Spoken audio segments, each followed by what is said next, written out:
Assalamualaikum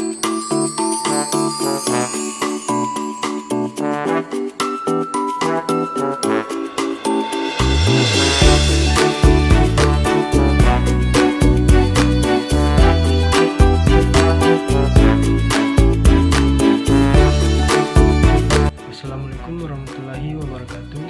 Perkenalkan, nama saya Abdulwas dari Institut Agama Islam Negeri Palopo, Studi Ekonomi Syariah semester 5. Di sini saya akan membahas tentang mekanisme pengelolaan zakat. Di sini saya akan membahas 3 pembahasan, di mana pembahasan pertama yaitu tentang pengertian pengelolaan zakat dan asas pengelolaan zakat. Pembahasan yang kedua yaitu tentang tujuan dan hikmah pengelolaan zakat. Yang pembahasan ketiga, organisasi dalam pengelolaan zakat. Baik, langsung saja saya akan membahas tentang pembahasan pertama yaitu tentang pengertian pengelolaan zakat dan asas pengelolaan zakat. Di mana pengertian pengelolaan zakat. Pengelolaan zakat adalah kegiatan perencanaan, pengorganisasian, pelaksanaan dan pengawasan terhadap pengumpulan dan pendistribusian serta pendayagunaan zakat atau pasal 1 angka 1 Undang-Undang. Sedangkan pengertian zakat menurut undang-undang di atas adalah harta-harta yang wajib disisihkan oleh seseorang muslim atau badan hukum yang dimiliki oleh seorang muslim sesuai dengan ketentuan agama diberikan kepada yang berhak menerimanya. Jadi dalam pengelolaan zakat dapat dipikirkan cara-cara pelaksanaannya dengan ilmu pengetahuan yang sesuai dengan tujuan zakat, ialah meningkatkan taraf hidup anggota masyarakat yang lemah ekonomi dan mempercepat kemajuan agama Islam menuju tercapainya masyarakat yang adil, maju dan makmur, diridhoi oleh Allah Subhanahu wa taala. Dan yang kedua itu tentang asas pengelolaan zakat. Di mana pengelolaan zakat berasaskan iman dan takwa, keterbukaan dan kepastian hukum sesuai dengan Pancasila, Undang-Undang Dasar 1945, pasal 4 Undang-Undang. Baiklah, pembahasan yang kedua yaitu tentang tujuan dan hikmah pengelolaan zakat. Di mana tujuan pengelolaan zakat yaitu adalah 1. Meningkatkan pelayanan dalam menunaikan zakat sesuai dengan tuntutan zaman. Yang kedua itu meningkatkan fungsi dan peranan peranata keagamaan dalam upaya mewujudkan kesejahteraan masyarakat dan keadilan sosial. Dan yang ketiga itu meningkatnya hasil guna dan daya guna zakat, pasal 5 Undang-Undang. Sedangkan hikmah zakat antara lain yaitu 1. Menghindari kesenjangan sosial antara aghnia dan du'afa. Yang kedua itu pilar amal jama'i antara aghnia dengan para mujahid dan dai yang berjuang dan berdakwah dalam rangka meninggikan kalimat Allah Subhanahu wa taala. Yang ketiga itu membersihkan dan mengikis akhlak yang buruk. Yang keempat, alat pembersih harta dan penjagaan dari ketamakan orang jahat. Adapun organisasi dalam pengelolaan zakat berdasarkan pasal 6, 7, 8, 9, 10 Undang-Undang Nomor 38 tahun 1999 JO, pasal 1 sampai dengan pasal 12, pasal 21, 22, 23 dan 4 KMA Nomor 581 tahun 1999. Organisasi pengelolaan zakat dapat dilakukan oleh Badan Amil Zakat dan Lembaga Amil Zakat. Badan Amil Zakat dan Lembaga Amil Zakat mempunyai tugas pokok mengumpulkan, mendistribusikan dan mendayagunakan zakat sesuai dengan ketentuan agama dalam melaksanakan tugasnya. Lembaga Amil Zakat dan Badan Amil Zakat bertanggung jawab kepada pemerintah sesuai dengan tingkatannya pasal 8 dan 9 Undang-Undang JO pasal 1 KMA.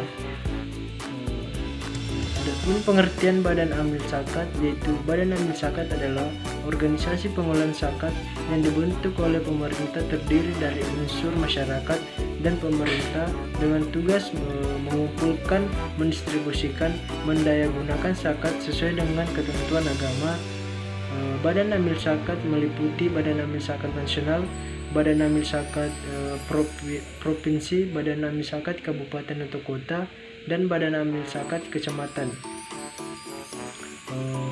Dan Badan Amil Zakat terdiri atas ulama, kaum cendekia, tokoh masyarakat, tenaga profesional, dan wakil pemerintah. Mereka harus memenuhi persyaratan antara lain memiliki sifat amanah, adil, berdedikasi, profesional, dan berintegritas tinggi. Masa tugas pelaksanaannya yaitu selama 3 tahun. Baik, sedangkan lembaga amil zakat yaitu adalah institusi pengelolaan zakat yang sepenuhnya dibentuk atas rasa prakarsa masyarakat dan oleh masyarakat yang bergerak di bidang dakwah, pendidikan, sosial, dan kemaslahatan umat Islam. Lembaga amil zakat dikukuhkan, dibina, dan dilindung pemerintah. Adapun pengukuhan lembaga amil zakat, di mana pengukuhan lembaga amil zakat dilakukan oleh pemerintah atas usul lembaga amil zakat yang telah memenuhi persyaratan. Pengukuhan dilaksanakan setelah terlebih dahulu dilakukan penelitian persyaratan. Pengukuhan dapat dibatalkan apabila lembaga amil zakat tersebut tidak lagi memenuhi persyaratan. Pemerintah yang dimaksud adalah yang pertama itu di pusat dilakukan oleh Menteri Agama, yang kedua itu di daerah provinsi dilakukan oleh gubernur atau usul kepala kantor wilayah Departemen Agama Provinsi. Yang ketiga itu di daerah kabupaten atau kota oleh bupati atau wakil kota atas usul kepala kantor Departemen Agama Kabupaten atau kota. Yang keempat itu di daerah kecamatan oleh camat atas usul kepala kantor urusan agama kecamatan.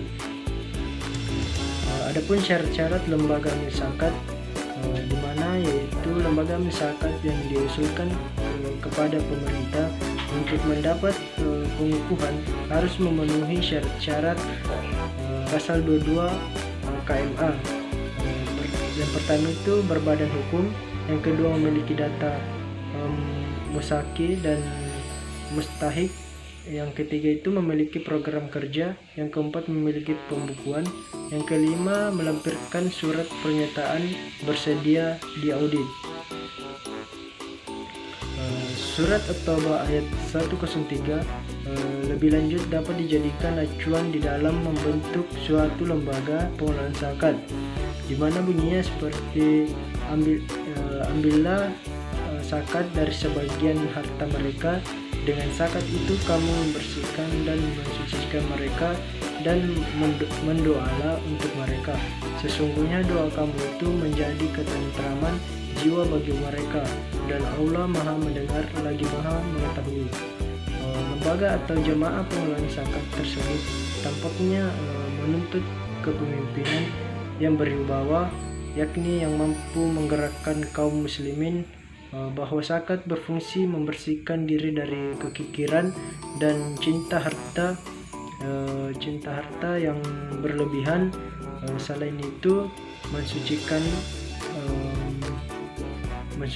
atau menyuburkan sifat kebaikan. Bahkan lebih serius lagi, haruslah sampai kepada tingkatan yang menenteramkan jiwa. Dengan begitu, maka dalam tubuh pengelolaan zakat hendaknya terdapat kesatuan antara amil zakat yang terampil bekerja dan amil yang karismatik, bertakwa, dan ikhlas mendoakan. Mungkin itu saja yang bisa saya sampaikan. Kurang lebihnya mohon dimaafkan. Saya akhiri dengan ucapan wabillahi taufik wal hidayah. Wassalamualaikum warahmatullahi wabarakatuh.